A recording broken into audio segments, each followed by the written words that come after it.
El Imperio Inca, un reino de grandeza y sofisticación, surgió de las escarpadas tierras altas andinas de América del Sur. Desde humildes comienzos, forjaron un imperio como ningún otro.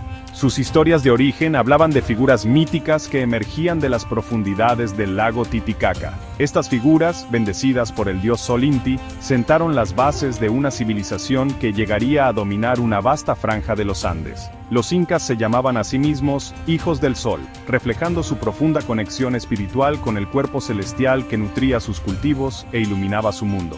El Imperio Inca, en su apogeo, se extendía por más de 3.200 kilómetros. Esto abarcaba diversos ecosistemas, desde los áridos desiertos costeros hasta los imponentes picos de los Andes, y bajando hasta las exuberantes selvas amazónicas. Este vasto imperio se mantuvo unido no solo por la fuerza bruta, sino por un sofisticado sistema de administración, un idioma unificado, quechua, y una intrincada red de caminos que cruzaban su dominio. Los incas eran maestros de la adaptación, ajustando sus técnicas de agricultura y gobierno a los desafíos únicos que planteaba cada región que integraban a su imperio en constante expansión. Los incas eran observadores atentos del mundo natural. Entendían que para prosperar en el desafiante entorno andino, necesitaban trabajar en armonía con la naturaleza, no en su contra. Sus innovaciones agrícolas, sobre todo las ingeniosas técnicas de terrazas que empleaban, les permitieron cultivar en las empinadas laderas de los Andes. Esto, combinado con sus avanzados sistemas de riego, les permitió crear un excedente de alimentos, asegurando el sustento de su creciente población. Este dominio de la agricultura no era simplemente un testimonio de su ingenio. Era la base sobre la que se construyó su imperio, un testimonio de su profunda comprensión del delicado equilibrio entre el hombre y la naturaleza.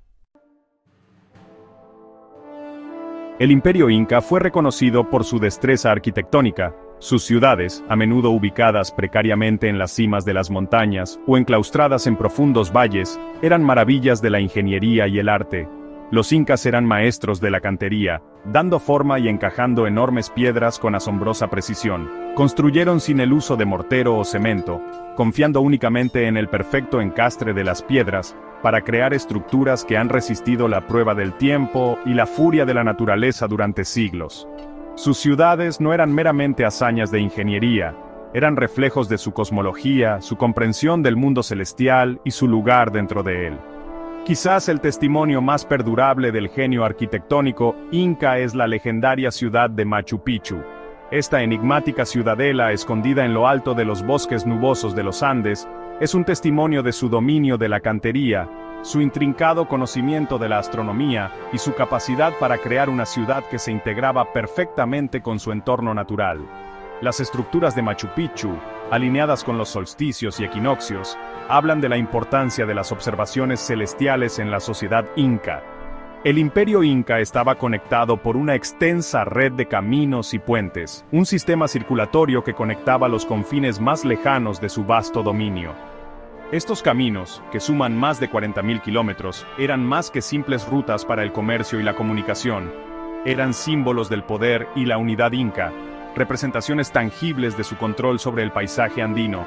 Los incas construyeron puentes colgantes, tejidos con resistentes pastos de montaña, para atravesar profundos desfiladeros y ríos embravecidos.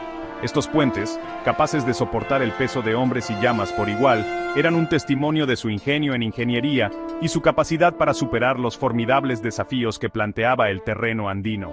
El sistema de caminos inca facilitó el movimiento de ejércitos, mensajeros y bienes, permitiendo la administración eficiente de su vasto imperio. La sociedad inca era un tapiz tejido con diversas culturas y etnias, todas unidas bajo el gobierno unificador del Sapa Inca. El Sapa Inca, considerado descendiente del dios Sol Inti, era el gobernante absoluto, la encarnación de lo divino en la tierra. Su palabra era ley, su autoridad incuestionable. Era el jefe de Estado, el comandante en jefe del ejército y el sumo sacerdote de la religión inca. Los incas creían en el derecho divino de su gobernante, y el linaje del Sapa Inca se consideraba sagrado. Debajo del Sapa Inca, una compleja jerarquía de nobles, sacerdotes y administradores gobernaba el intrincado funcionamiento del imperio. Esta estructura jerárquica aseguraba el flujo eficiente de información y recursos por todo el imperio. En el corazón de la sociedad inca se encontraba el concepto de Ayllu, una comunidad basada en el parentesco que formaba la base de su estructura social. El Ayllu era más que una unidad familiar, era un colectivo socioeconómico, responsable del bienestar de sus miembros. La tierra era propiedad comunal, y el trabajo se compartía, y cada miembro contribuía a la prosperidad del conjunto. Este sistema de vida comunal fomentaba un fuerte sentido de comunidad y solidaridad entre los incas. Los incas no tenían un sistema de dinero o trueque, en cambio, tenían un sistema de impuestos laborales conocido como mita. Bajo este sistema, se requería que cada individuo apto contribuyera con mano de obra al Estado durante un cierto periodo cada año. Este trabajo podía consistir en cultivar la tierra, construir caminos y puentes, servir en el ejército o fabricar textiles y cerámica. A cambio, el Estado proveía las necesidades básicas de su pueblo, asegurando su seguridad alimentaria y bienestar. Este sistema de obligación recíproca, una forma de contrato social entre el gobernante y los gobernados, era fundamental para el funcionamiento del Imperio Inca. La llegada de los conquistadores españoles en el siglo XVI marcó un trágico punto de inflexión en la historia del Imperio Inca. Los españoles, liderados por Francisco Pizarro, estaban impulsados por la sed de oro y el deseo de reclamar las riquezas de los incas para sí mismos. Los incas, inicialmente inconscientes de las verdaderas intenciones de estos extraños recién llegados, los recibieron con una mezcla de curiosidad y sospecha. Los españoles, a través de una combinación de engaño, traición y tácticas militares despiadadas, explotaron las divisiones internas dentro del imperio y capturaron al Zapa inca, Atahualpa. A pesar de recibir un rescate por la liberación de Atahualpa, que llenó una habitación con oro y otra con plata, Pizarro traicionó su palabra y ejecutó al emperador inca.